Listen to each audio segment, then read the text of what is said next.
dalam rangka untuk penyerahan hadiah Grand Prize nasabah cabang Aceh yang kita gabungkan dengan acara ulang tahun Bukopin cabang Aceh yang ke-27 yang kebetulan kemarin jatuh tempo tanggal 24 Februari 2015 kemarin. Ya dikerjain tadi sama orang Bukopin. Tahu katanya dapat motor, katanya dapat mobil. Wah senangnya bukan bilang senang lagi, nenek-nenek belum pernah dapat mobil. Bukopin memang oke.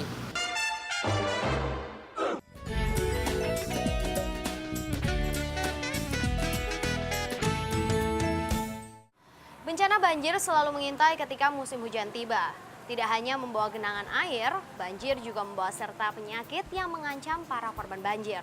Nah, penyakit apa saja yang mungkin muncul setelah banjir dan bagaimana pencegahannya? Ikuti terus BNews, Be Healthy with Bang Bukopin.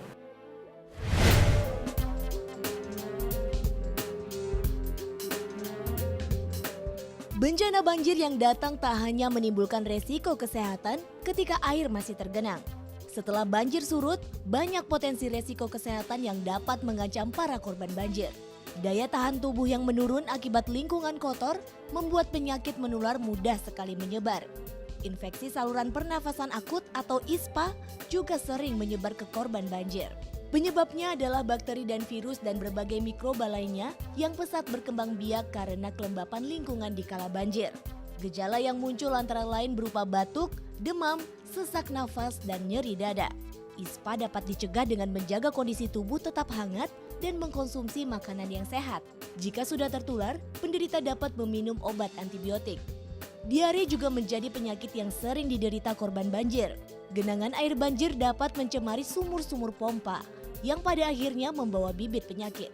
Jika sudah terkena diare, usahakan mengganti cairan tubuh dengan banyak minum serta mengkonsumsi cairan elektrolit.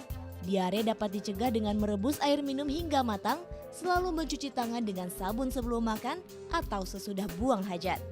Genangan air kotor yang menyentuh kulit dapat menimbulkan penyakit kulit seperti panu, kutu air, kurap, hingga herpes kulit.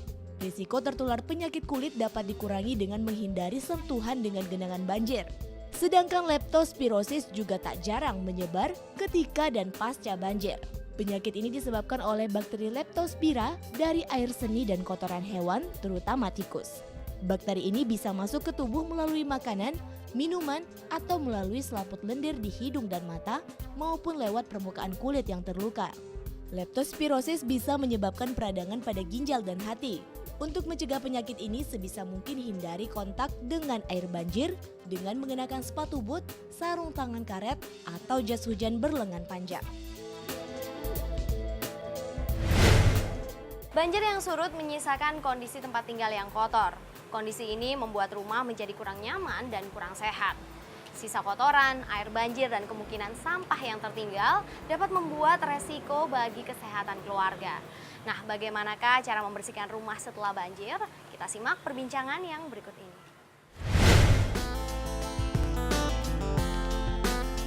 Saat membersihkan, kita juga harus dengan alat perlindungan diri yang memadai. Jangan cuma asal membersihkan, karena itu sangat bahaya jika ternyata tertimbul luka. Nanti kuman akan bisa masuk lewat luka itu. Jadi kalau waktu membersihkan, selain pakai boot, terutama kalau daerahnya masih tergenang atau masih ada lumpur, lalu sarung tangan yang appropriate, yang cukup memadai, karena seringkali waktu kita memindahkan barang mungkin ada goresan paku kecil atau yang tajam. Paling tidak setidaknya itu yang harus dijaga. Diusahakan tetap punya waktu untuk istirahat dan minuman yang memadai. Bencana banjir dengan segala akibat buruknya sebenarnya dapat kita hindari. Perilaku hidup yang lebih peduli terhadap kebersihan lingkungan dapat mengurangi ancaman bencana yang satu ini. Anda pun dapat memulainya dengan mengubah perilaku hidup Anda dan orang-orang terdekat menjadi lebih peduli terhadap kebersihan lingkungan. Be Healthy with Bang Bukopin.